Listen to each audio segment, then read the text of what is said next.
খারাপ সময়টা হয়তো অতীত হয়ে যায়, কিন্তু মানুষের খারাপ ব্যবহারটা কখনো অতীত হয়ে যায় না। শুধু নিজে থেকে কথা বলা বন্ধ করে দেখো, দেখবে অনেক আপনজন পর হয়ে যাবে। আসলে কেউ আপন হয় না। যারা তোমার ক্ষতি চায় তাদের আঘাত করবে না, তাদের সামনে একটু হাসি মুখে বাঁচবে। দেখবে তুমি আঘাত করলে যা কষ্ট পেত, ওরা তার থেকেও বেশি কষ্ট পাবে। যত মিশবে ততই মানুষ চিনবে, অভিনয় যে কত প্রকার হয় তা বুঝতে পারবে। সবাইকে তোমার সত্যতা জানানোর দরকার নেই, যে যা ভাবে তা নিয়ে সমালোচনা করতে দাও। বেঈমান মানুষগুলো কখনো অপরিচিত মানুষ হয় না, খুব কাছের মানুষগুলোই বেঈমান হয়। মানুষ চেনা শুরু করলে এমনিতেই বন্ধুর সংখ্যা কমে যাবে, এটাই বাস্তব।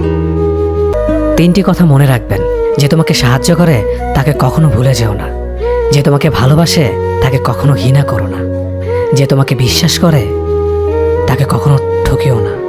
ধোঁকা একজনেই দেয়, কিন্তু বিশ্বাস সবার উপর থেকে উঠে যায়।